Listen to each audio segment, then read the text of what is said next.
All right, just doing a test here for the Sideline Sports XPS network. They have a fantastic tool here, which is the Playbook animator, and you can see a few things up in the top here: paths, custom paths, positions, accessories. This is available for pretty much any sport. I would change this Playbook to a different sport at another part of the program, but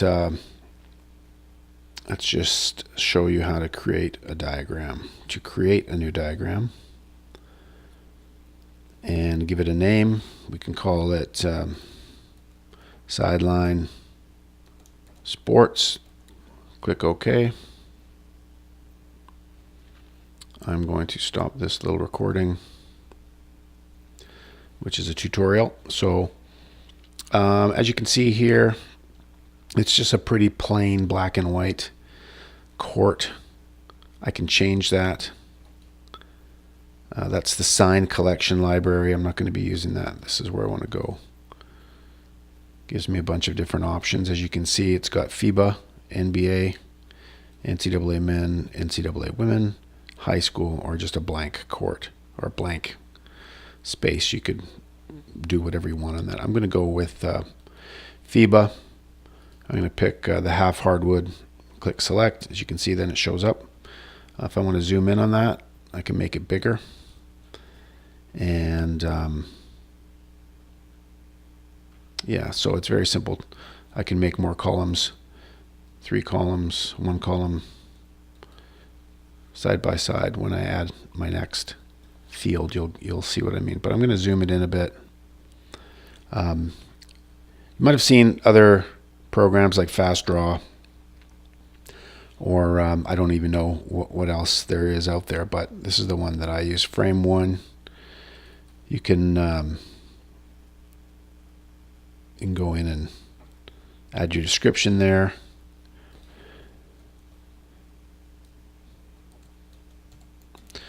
Segment 1, whatever you want, you can put that at the bottom. And I'm pretty sure you'll be able to change that up there as well. So let's say we want to have some positions.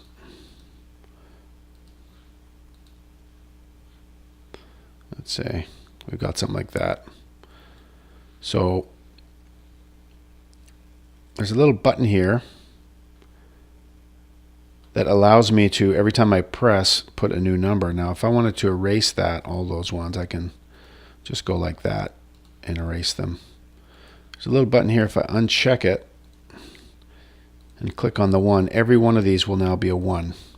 I don't know when you'd want to use that, but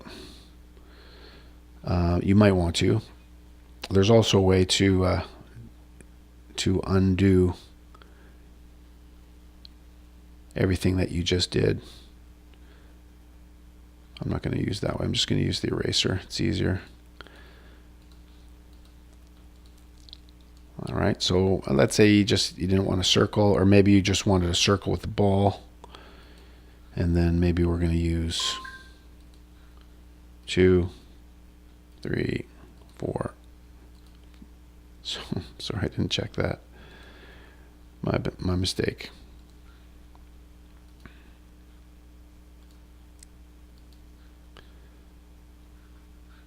Go back to here.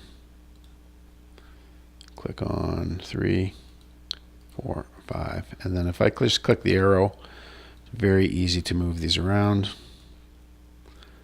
5 there, 4 there. Again, this is just showing you that when you're making a play, you can do it much different. You can also change the size. You can change the color.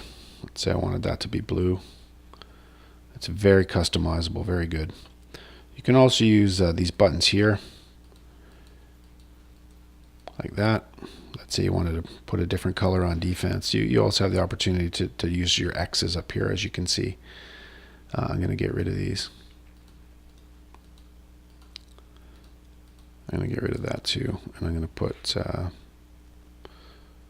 this number back there, 4. Okay, there's also buttons there.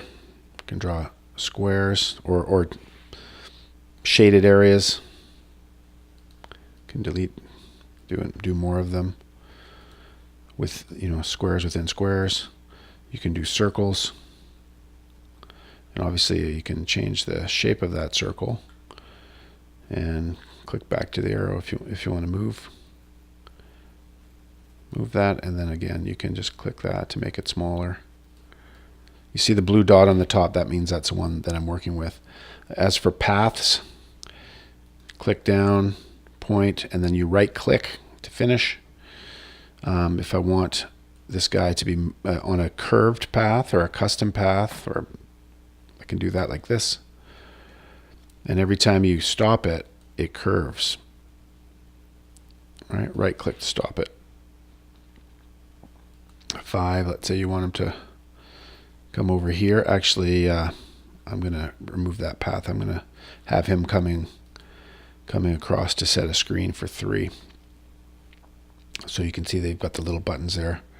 So 5 comes straight across, screens for 3. Again, I can change the color of this if I want. Make it a little bit smaller.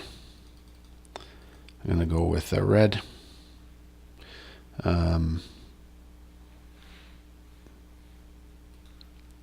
One's going to go to the corner.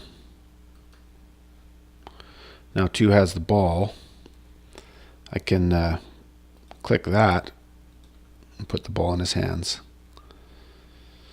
All right, so if I want to create a new frame, it's pretty easy. I click this add button, and then a new frame comes underneath. But also, if I want to have that frame with all the players in their new positions, I can do that also. And again, right now I only have 1 column. If I go 2 columns or 3 columns, then that frame is now going to be to the right instead of underneath. Okay, now if I want to delete that frame, there's always a way. I think I right click it, remove frame. Okay, again, if I want to add the frame and use it as a continuation, go like that, and everything's already on now in their new positions. You can see the 5 and the 3, the 2, the 4,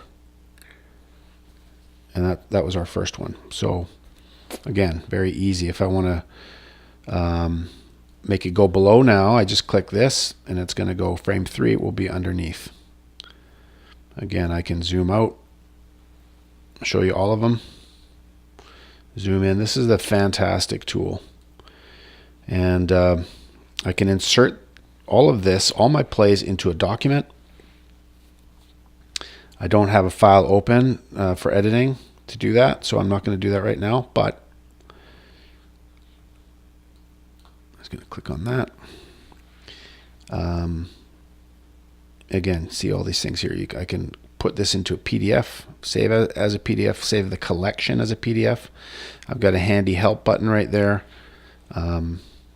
Overall, it's just so simple, so easy. And we're going to work more on showing you specific plays in the future.